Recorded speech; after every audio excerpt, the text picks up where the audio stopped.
अस्सलाम वालेकुम। तो आज का हमारा जो टॉपिक है वो है modern techniques of measurement of rate of reaction. अब हम मॉडर्न टेक्निक्स में कौन कौन सी टेक्निक इस्तेमाल करते हैं, वो होती हैं फ्लैश पायरोलिसिस, फ्लो टेक्निक और टाइम रिलैक्सेशन टेक्निक। इससे पहले हमने डिफरेंट टेक्निक्स पढ़ी थी रेट ऑफ रिएक्शन मेजर करने के लिए, जो कि थी हमारी जिस तरह की कंडक्टोमीट्री थी। ठीक है, वो वाली जो टेक्निक्स थी ना वो ज़्यादा टाइम कंज्यूम करती थी। अब जो हमने ये वाली जो मॉडर्न टेक्निक्स का इस्तेमाल करें, ये जो होती हैं ये कम टाइम में हमें रेट ऑफ रिएक्शन बता देती हैं। तो सबसे पहली टेक्निक जो है वो है हमारी फ्लैश पायरोलिसिस। ठीक है, अब फ्लैश पायरोलिसिस में क्या होता है, हम पावरफुल फ्लैश का इस्तेमाल करते हैं। इस तरह नाम से जाहिर हो रहा है कि इसमें हमने फ्लैश का इस्तेमाल करना है।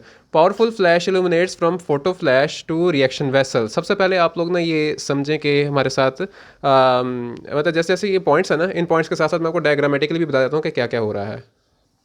यानी कि हमारे पास सबसे पहले एक फोटो फ्लैश, पावरफुल जो फ्लैश होगी वो इल्यूमिनेट करेगी फोटो फ्लैश से रिएक्शन वेसल को। यानी कि हमारे पास जो फ्लैश आएगी वो आएगी फोटो फ्लैश से, और वो रिएक्शन वेसल को इल्यूमिनेट करेगी। और फिर उसकी जो फोटो फ्लैश होगी वो कुछ एब्जॉर्ब होनी है और कुछ ट्रांसमिट होनी है। तो ये सब कुछ हम अगली डायग्राम में यहाँ पे हमारे पास क्या होना है कि सबसे पहले हमारे पास जो फोटो फ्लैश है, फोटो फ्लैश से हमारे पास रेडिएशन निकलनी है। और रेडिएशन फोटो फ्लैश से निकल के किधर जानी है, जो हमारे पास फ्लैश जो निकलनी है फोटो फ्लैश से, वो निकल के किधर जानी, वो जानी रिएक्शन वेसल में। रिएक्शन वेसल में फोटो फ्लैश एब्जॉर्ब हो जाएगी या ट्रांसमिट हो जाएगी। एब्जॉर्ब होने वाली यहाँ पे एब्जॉर्ब हो जाएगी, जो ट्रांसमिट होने वाली होगी वो आगे इस अरेंजमेंट में जाएगी। और ये पूरी अरेंजमेंट जो है इसका नाम हमने दिया हुआ है स्पेक्ट्रो फ्लैश। इस पूरी अरेंजमेंट का नाम है स्पेक्ट्रो फ्लैश। ठीक है, अब क्या होना है कि radiation through L1 enter in photo cell. जो L1 से रेडिएशन जाएगी वो ओवरऑल जब इस अरेंजमेंट में एंटर होगी तो फोटो सेल में एंटर होगी। ठीक है, फोटो सेल से एंटर होने के बाद वो जाएगी एम्पलीफायर में, जहाँ पे वो क्या होगी, एम्पलीफायर होने के बाद वो किधर जाएगी, डिले यूनिट में। डिले यूनिट में उसके पास जाके एक टाइम डिले आएगा, और टाइम डिले से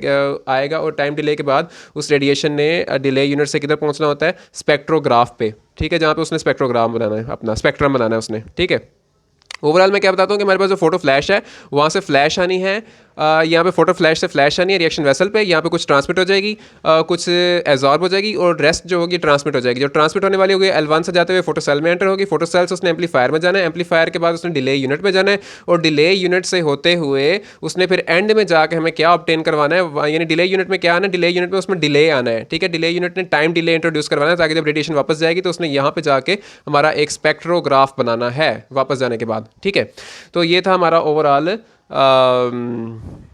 फ्लैश पायरोलिसिस। ठीक है, अब जो सेकंड टेक्निक है वो है हमारी फ्लो टेक्निक। फ्लो टेक्निक में हमने क्या करना होता है कि हमारा बेसिक प्रिंसिपल हम इसका इस्तेमाल क्यों करते हैं, जो हमारी जो फ्लो टेक्निक है इसका इस्तेमाल इसलिए करते हैं ताकि हम रिड्यूस कर सकें मिक्सिंग टाइम को। ठीक है, इसमें हमारे पास क्या सीन होता है कि हमारे पास देखें, हमारे पास ये हैं सरिंजेस, ये दो सरिंजेस हैं जिनके अंदर हमारे पास रिएक्टेंट्स हैं। ठीक है, अब ये रिएक्टेंट्स जो है इनको प्लंजर, इसके ऊपर लगा हुआ है प्लंजर। जो प्लंजर है उसका क्या काम है कि जब मैं यहाँ से इसके ऊपर फोर्स लगाऊंगा तो ये नीचे को मूव करेगा, और यहाँ से रिएक्टेंट खाली होगा, यहाँ से भी रिएक्टेंट खाली होगा, किधर जाएंगे, इधर। यहाँ पे दोनों चीज़ें इकट्ठी होंगी मिक्सिंग चैम्बर में। यानी कि प्लंजर का क्या काम है, प्लंजर का काम है कि जब मैं इसको दबाऊंगा तो उसने यहाँ से इस सिरिंज से और इस सिरिंज से सारे जो रिएक्टेंट्स हैं इस जगह पे पहुंचा देने मिक्सिंग चैम्बर में। ठीक है, और मिक्सिंग चैम्बर में जब इसने हमारे पास पहुंचा देने हैं रिएक्टेंट्स, तो यहाँ पे रिएक्टेंट्स से मिक्सअप हो जाना है। रिएक्टेंट्स अंडर मिक्सिंग चैम्बर, यहाँ पे रैपिड मिक्सिंग होनी है। रिएक्टेंट्स रीच रिएक्शन ट्यूब इन 10⁻³ सेकंड। रिएक्शन जो होते हैं 10⁻³ सेकंड के अंदर हमारे पास पहुंच जाते हैं रिएक्शन ट्यूब में। यानी मिक्सिंग चैम्बर के आते ही मिक्सिंग चैम्बर में आते ही उन्होंने फ़ौरन रिएक्शन ट्यूब में पहुंच जाना है। कितने टाइम में, 10⁻³ सेकंड में उन्होंने रिएक्शन ट्यूब में पहुंच जाना है। अब रिएक्शन ट्यूब में इनकी फ्लो जो होती है ना वहाँ पे स्टॉप हो जाती है। अब आगे इन्होंने फ्लो नहीं करना रिएक्शन ट्यूब से आगे। ठीक है, that's why also called stop flow method. इसलिए हम फ्लो टेक्निक को स्टॉप फ्लो मेथड भी कहते हैं। Then rate is measured by detector और स्पेक्ट्रोग्राफ। और जो डिटेक्टर होता है वो हमारा रेट मेजर कर लेता है, या फिर हम स्पेक्ट्रोग्राफ के जरिए रेट मेजर कर लेते हैं। तो मैं ओवरऑल इसका दोबारा से बताता हूँ कि हमारे पास क्या होना है। यहाँ पे दो सिरिंजेस में हमारे पास रिएक्टेंट्स पड़े हैं। जब ये प्लंजर दबाया जाएगा तो ये सिरिंजेस से रिएक्टेंट निकल के मिक्सिंग चैम्बर में जाएंगे, और मिक्सिंग चैम्बर में इन रिएक्टेंट्स की मिक्सिंग होगी, और मिक्सिंग होने के बाद इन्होंने 10⁻³ सेकंड में रिएक्शन ट्यूब में चले जाना है। और रिएक्शन ट्यूब से इन्होंने कहाँ पे जाना है, डिटेक्टर में। यानी यहाँ पे रिएक्शन ट्यूब में जब पहुंचेंगे तो यहाँ पे इनका फ्लो खत्म हो जाएगा, और जो डिटेक्टर होगा वो फिर इनकी मेजरमेंट कर लेगा। अब हमारा नेक्स्ट जो स्टेप है वो है टाइम रिलैक्सेशन टेक्निक। तो अब हम टाइम रिलैक्सेशन टेक्निक की तरफ मूव ऑन करते हैं। तो ये हमारा जो लास्ट है मॉडर्न टेक्निक, इसमें आती है time relaxation technique. Time relaxation technique में क्या होता है, a system at equilibrium is disturbed. हमारे पास जो सिस्टम होता है सबसे पहले हम उसको इक्विलिब्रियम में आने देते हैं, उसके बाद इक्विलिब्रियम में आने देने के बाद उसको हमने डिस्टर्ब करना है।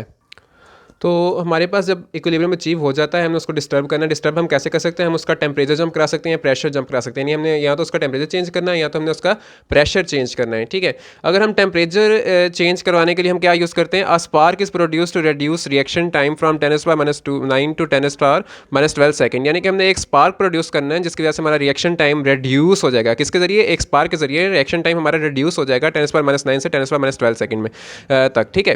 यानी कि हमारा रिएक्शन टाइम कम हो जाएगा। और अगर हम प्रेशर जंप करवाते हैं तो हमें प्रेशर जंप के लिए वैक्यूम को क्रिएट करवाना पड़ेगा, ठीक है। अब वैक्यूम हमारा क्या कैसे क्रिएट होगा कि हम it induces sudden pressure change, यानी हमारा जो वैक्यूम क्रिएट होगा उससे क्या इफेक्ट होगा कि हमारा सडन प्रेशर चेंज होगा जिसकी वजह से हमारा रिएक्शन टाइम रिड्यूस हो जाएगा, ठीक है। यानी जो टेम्परेचर वाला है, टेम्परेचर वाले में हमने स्पार्क प्रोड्यूस करवाना है और स्पार्क प्रोड्यूस करवाने से हमारे पास जो रिएक्शन टाइम है वो 10⁻⁹ से 10⁻12 हो जाएगा।